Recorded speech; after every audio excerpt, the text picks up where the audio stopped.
Today's topic is power amplifier. Okay, and firstly we will do difference between voltage amplifier, then power amplifier, और दोनों के बीच में क्या difference है वो करते हैं. Then we will discuss types of power amplifier, classes of power amplifier. Okay, आपको विजिबल है स्क्रीन के ऊपर? हाँ जी सर. तो पहला डिफरेंस है जो हम पहले चैप्टर पढ़ चुके हैं, उसके अंदर जो हमने आरसी कपल्ड और ट्रांसफार्मर कपल्ड पढ़ा ना, उनका ही है. तो जो ट्रांसफार्मर कपल्ड है वो पावर एम्पलीफायर है. ओके, और जो आरसी कपल्ड है वो वोल्टेज एम्पलीफायर है. Okay, in voltage amplifier the amplitude of input AC signal is small. जो इनपुट एसी सिग्नल का एम्पलीट्यूड है वो स्मॉल होता है वोल्टेज एम्पलीफायर के केस में. But in power amplifier the input signal amplitude is large. जो एम्पलीट्यूड है इनपुट सिग्नल का वो लार्ज होता है पावर एम्पलीफायर के केस में. In voltage amplifier the collector current is low. जो कलेक्टर करंट है वो लो होता है 1 मिली एम्पियर तक.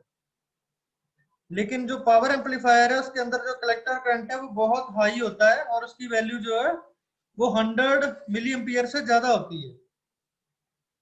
Third difference, transistor can dissipate less heat produce during its operation.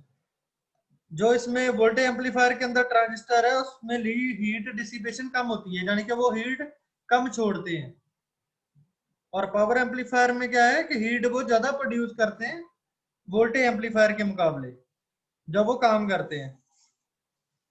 तो एग्जांपल हो गई उसकी वोल्टेज एम्पलीफायर की टाइप है आरसी कपलिंग, और transformer coupling is a type of power amplifier.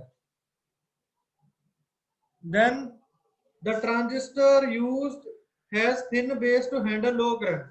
जो ट्रांजिस्टर है वो लो करंट को हैंडल करने के लिए बनाया गया है.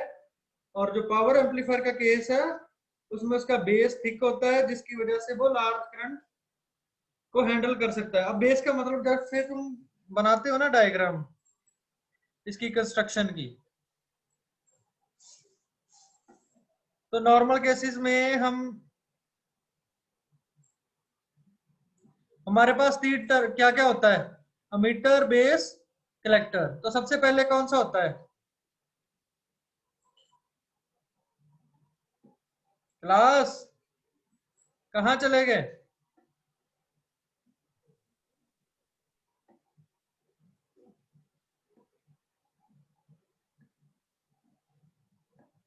आपको मेरी आवाज आ रही है? यस सर, आ रही है. हाँ जी सर. तो फिर बोल क्यों नहीं रहे आप? Yes sir. Ammeter, base, collector. वही तो पूछ रहा हूं. और बीच वाला हमारा क्या होता है? बेस. तो मैंने ऊपर बना दिया. अब वो कहता है कि जो वोल्टेज एम्पलीफायर के अंदर बेस है वो थिन होता है. थिन का मतलब पतला होता है, जैसे इसमें है छोटा बेस है. लेकिन अगर हम बात करें पावर एम्पलीफायर की तो उसमें जो बेस होता है वो बड़ा होता है. Okay, yes. So that it can handle large current. Clear है? अब इसमें इसका बेस और इसके बेस में डिफरेंस है.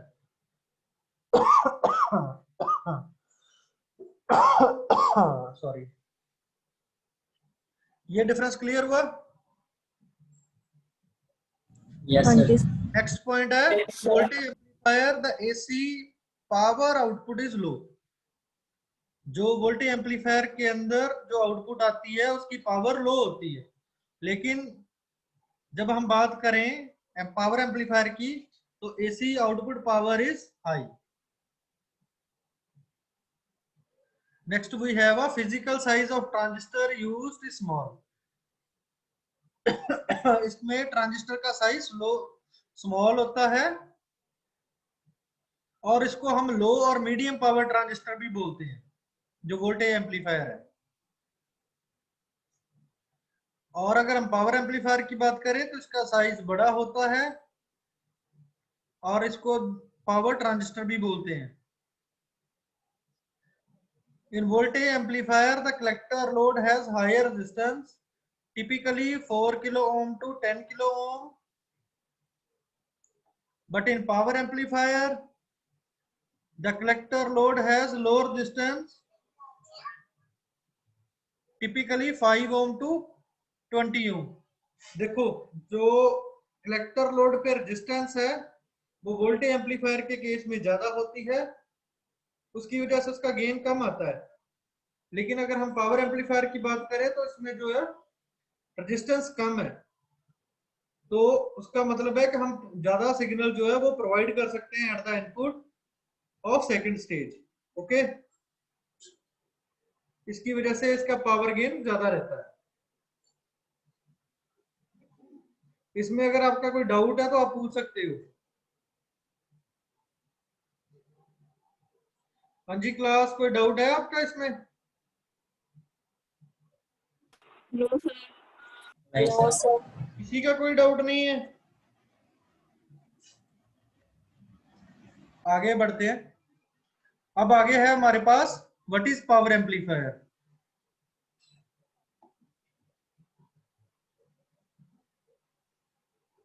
जो हमारे चैप्टर का नाम है, बट पावर एम्पलीफायर होता क्या है?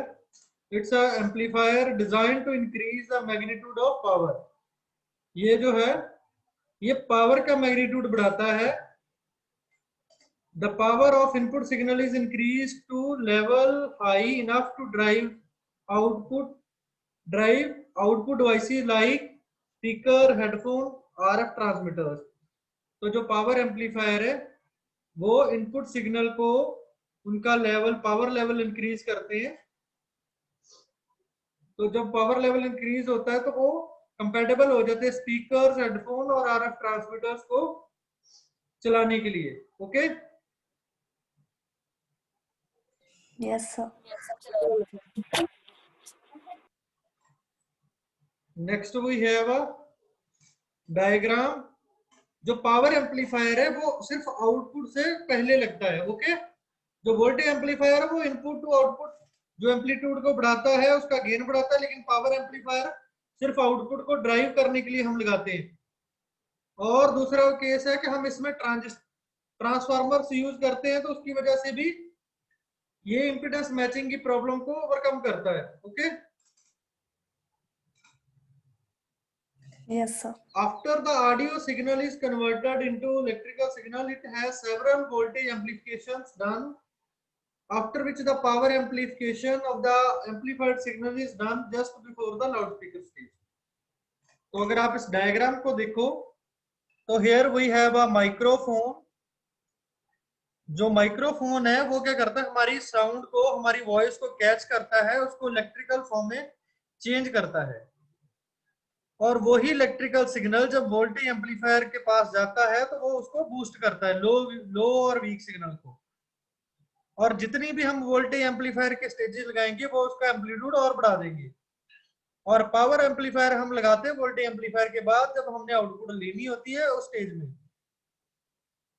तो एक तो ये पावर लेवल को बढ़ाता है, दूसरा ये जो लाउड स्पीकर है, जो हमारे जितने भी ट्रांसमीटर्स है उनका जो है वो उनको ड्राइव भी करता है पावर लेवल बढ़ा के। While the voltage amplifier raises the voltage level of the signal, the power amplifier raises the power level। जो वोल्टेज एम्पलीफायर है वो वोल्टेज को बढ़ाता है, जो पावर एम्पलीफायर है वो पावर लेवल को बढ़ाता है। और पावर एम्पलीफायर का मतलब क्या है? Power amplifier is a device which converts DC power to AC power. जो हम डीसी पावर उसको दे रहे हैं वो उसको एसी में कन्वर्ट करता है और उसका जो है उसको कंट्रोल भी करता है इनपुट सिग्नल के साथ। Okay, Yes, sir.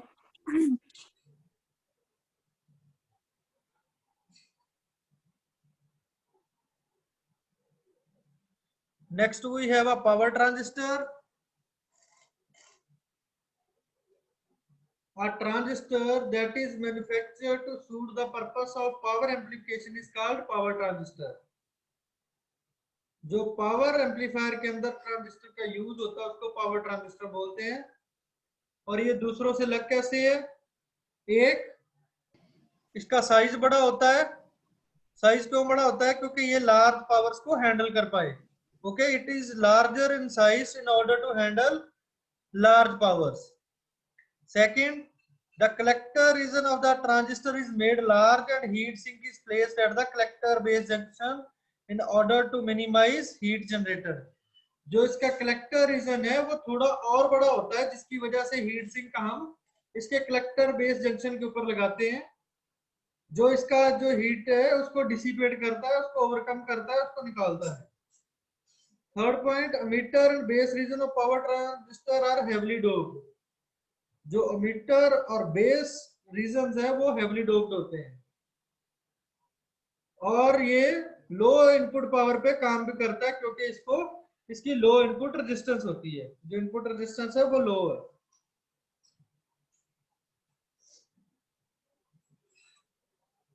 Next we have our types of power amplifiers. Audio power amplifier, these type of power amplifiers are used for increasing the magnitude of power of weak audio signal। जो week audio signal है उसका उसका magnitude power का बढ़ाने के लिए हम power amplifier का यूज करते हैं। और it is used in speaker driving circuitries of television, mobile phones. जो मोबाइल फोन और टेलीविजन के अंदर जो स्पीकर को ड्राइव करने के लिए सर्किट लगा होता है वो इसमें एम्पलीफायर का यूज होता है। और the output of audio power amplifier ranges from few milliwatts to 1000 of watts. तो इसका जो यूज है वो फ्यू मिलीवाट से लेकर 1000 ऑफ वाट तक एम्पलीफाई करने के लिए हम इसका यूज करते हैं। जो हमारे होम थिएटर है उनमें भी इनका यूज होता है, क्योंकि स्पीकर उसमें भी लगे होते हैं। Next type is radio frequency power amplifier. These are employed to increase the magnitude of power of modulated waves। जो हमारी modulated wave है उसका मैग्नीट्यूड बढ़ाने के लिए हम इसका यूज करते हैं, ताकि वो ज्यादा दूर तक ट्रेवल कर सके। Okay, Yes, sir. then we have a Yes, sir. DC power amplifier. It is used to power of pulse width modulation signal। जो PWM सिग्नल है उसको पावर उसकी एम्पलीफिकेशन करने के लिए हम इसका यूज करते हैं।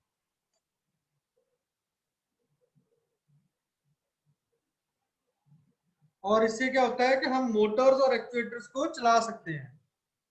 Next we have a power amplifier classes. Here we have a 4 classes of power amplifier: class A power amplifier, class B power amplifier, और दोनों का combination class AB power amplifier, and last we have a class C power amplifier। कुछ terms हैं जो बहुत important है हमारे लिए जानना।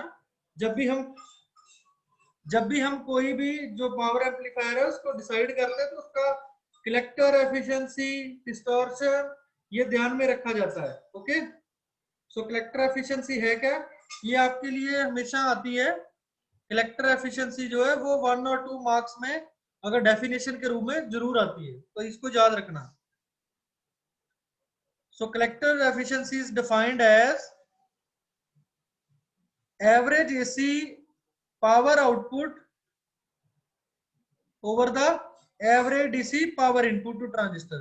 हमारी जो एसी पावर आउटपुट आ रही है और जो हमने उसको इनपुट पावर दी डीसी, उसको हम बोलते हैं कलेक्टर एफिशिएंसी। तो इसका मतलब क्या है कि कितना जो हमारा एम्पलीफायर है वो डीसी पावर को कितना एसी में चेंज कर रहा है। When DC supply is given by the battery but no AC signal input is given, the collector output at such a condition is observed as collector efficiency। Okay, तो mobile phone का अगर हम case देखें तो हम क्या करते हैं, अपना जो वॉइस है वो रिकॉर्ड करते हैं और उसको स्पीकर पे सुनते हैं। अगर हमने धीरे भी बोला है तो तब भी हम उसका जो साउंड लेवल है बढ़ा सकते हैं, तो उसमें कोई एसी सिग्नल तो जा नहीं रहा। तो जाके रहा है हमारी साउंड, और उसको हम एम्पलीफाई कर रहे हैं with the help of DC power, DC input power. Okay, here we have example. If the battery supplies 15 watt and AC output is power is 3 watt. जो हमारी बैटरी है वो अगर 15 वॉट की सप्लाई दे रही है तो हमारी आउटपुट एसी आउटपुट कितनी आ रही है? 3 what. So transistor efficiency will be 20%. The main aim of power amplifier to obtain maximum collector efficiency. Higher the value of collector efficiency, the efficient the transfer efficient the amplifier will be. जितनी ज्यादा efficiency उतना ही ज्यादा जो amplifier है वो efficient होगा. दूसरी term आती है इसमें पावर डिसिपेशन की, कि उसकी कितनी पावर हैंडलिंग या पावर डिसिपेशन कैपेबिलिटी कितनी है. So power dissipation capability can be defined as the ability of power transistor to dissipate the heat developed in it. जो पावर ट्रांजिस्टर है वो बहुत ज्यादा हीट प्रोड्यूस करते हैं, और पावर डिसिपेशन कैपेबिलिटी की वो कितनी जो उसकी हीट है उसको वो हैंडल कर सकते हैं. यहाँ पे हम हीट सिंक का यूज करते हैं टू डिसिपेट द हीट. आपने देखा होगा कि ट्रांजिस्टर या आईसी के साथ हम एक मेटल पीस लगाते हैं जो हीट को बाहर निकालता है, और अगर आपने मदरबोर्ड देखा हो खोल के तो उसमें भी हीट सिंक लगा होता है प्रोसेसर का जो हीट है उसको रिमूव करने के लिए. Every transistor gets heated up during its operation. As a power transistor handles large current it gets more heated.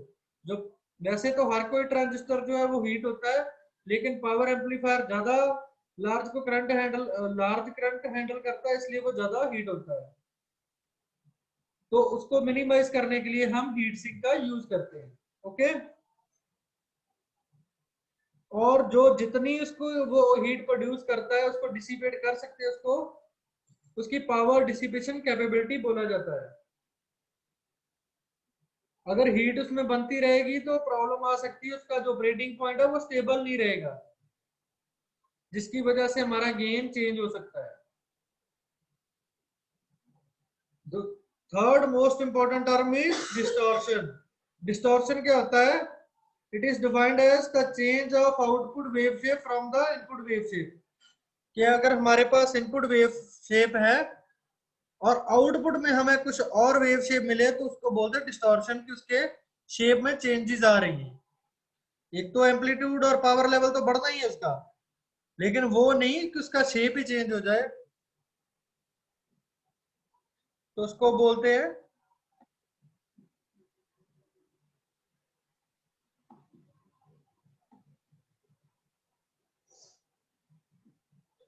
सो ये आपका साइन वेव है, और इसका मतलब क्या है चेंज होने का? कि ये कुछ ऐसा ऐसा फॉर्म में आ जाए, या ये ऐसा. देखो अब दोनों में डिफरेंस दिख रहा है. ये हमारा इनपुट सिग्नल है, ये आउटपुट सिग्नल है, लेकिन इसकी वेव शेप चेंज हो चुकी है, तो इसी चीज को बोलते हैं distortion. Okay, Okay, Yes, sir. sir. a single transistor is used to amplify both the positive and negative halves of that waveform. This makes their design simple and makes a class A amplifier most commonly used type of power amplifier. जो हमारा power A amplifier है वो क्या है कि सबसे ज्यादा commonly use होता है, क्योंकि इसमें हम सिर्फ एक ही ट्रांजिस्टर का यूज करते हैं दोनों हाफ को प्रोसेस करने के लिए. ओके, ये हमारी डायग्राम है क्लास ए पावर एम्पलीफायर की. Here we are providing input signal or weak input signal and getting the output at the collector terminal or boosted signal. Okay, and we are providing VCC at the collector terminal. VCC का मतलब है DC supply. Okay, हमने input signal यहाँ पे दिया base के ऊपर, और आउटपुट हमारी आगे कलेक्टर के ऊपर. और VCC भी हमारी कलेक्टर के थ्रू जा रही है। तो हमें फाइनल आउटपुट जो है वो हमारा एम्पलीफाइड सिग्नल हमें यहाँ पे मिल गया। In this class of amplifiers, the transistor is used all the time, even if there is no input signal. अगर कोई भी इनपुट सिग्नल है नहीं है तो तब भी हमारा ट्रांजिस्टर काम करता रहता है। This generates lot of heat and reduces the efficiency of class A amplifier to 25% in normal configuration or 50% in power in transformer coupled power amplifier configuration। जो हमारा क्लास ए पावर एम्पलीफायर है उसमें ज्यादा हीट बनती क्योंकि वो हमेशा ही काम में लगा रहता है, चाहे इनपुट हो चाहे ना हो। That's why it produces more heat। जब ज्यादा हीट प्रोड्यूस करता है तो उसकी जो है एफिशिएंसी कम हो जाती है। 25% और 25% इन नॉर्मल कॉन्फ़िगरेशन। जब हम आरसी का यूज करते हैं, ट्रांसफार्मर का यूज करते हैं, तो वो 50% कॉन्फ़िगरेशन की हमारी जो एफिशिएंसी वो प्रोड्यूस करता है। और दूसरा है इसमें conduction angle for class A amplifier is 360 degree. जो वो जिस पे कंडक्ट करता है वो 360 डिग्री जो इनपुट देते हैं उसी पे काम करता है। So the signal distortion levels are very less. इसमें जो है वो डिस्टॉर्शन का इफेक्ट बहुत कम होता है और बेटर हाई फ्रीक्वेंसी परफॉर्मेंस, और ये हायर फ्रीक्वेंसीज पे ज्यादा बढ़िया काम करता है। ये हमारा डायग्राम था। अगर आपका कोई क्वेश्चन है तो आप पूछ सकते हो। Yes. ये हमारे पास जो डायग्राम है ये ऑपरेटिंग पॉइंट को शो करती है कि हमारा ऑपरेटिंग पॉइंट कहाँ पे है। So it's lie in on the AC load line. AC load line ये है हमारी और ये उसके सेंटर में है। Okay, operating point is lying on the centre of the AC load line. और जो R1 R2 रजिस्टर थे हमारे वो इसको बायस करके रखते हैं, स्टेबल रखते हैं, so that we get the full output. Okay, मतलब सर इसमें वोल्टेज को डिवाइड कर देता है। ये जितना अगर ये पॉइंट जितना ऊपर नीचे होगा, Q पॉइंट जो ऑपरेटिंग पॉइंट, उसके हिसाब से हमारा जो गेन है, जो पावर एम्पलीफिकेशन है वो चेंज हो जाती है। ओके, ओके, आई बात समझ में? ये हमारा जो रीजन है ये एसी लोड लाइन के ऊपर ये एक्टिव रीजन है। ओके, इसके नीचे कट ऑफ रीजन है, यहां से जितना ज्यादा ऊपर है वो सैचुरेशन रीजन। तो ट्रांजिस्टर हमारा तीन रीजन में परफॉर्म करता है, एक्टिव, सैचुरेशन और कट ऑफ। तो ये एक्टिव रीजन के अंदर है, बिल्कुल बीच में है। तो हमारा जो पूरा सिग्नल है वो प्रोसेस हो रहा है क्लास ए पावर एम्पलीफायर के अंदर। Okay, Yes, sir. so these are the advantages of class A amplifier। जो इसमें ये पूरे साइकिल के लिए हमें आउटपुट प्रोवाइड करता है। It can amplify small signal, ये स्मॉल सिग्नल को एम्पलीफाई करता है। आउटपुट सेम है इनपुट की तरह और इसमें डिस्टॉर्शन नहीं है।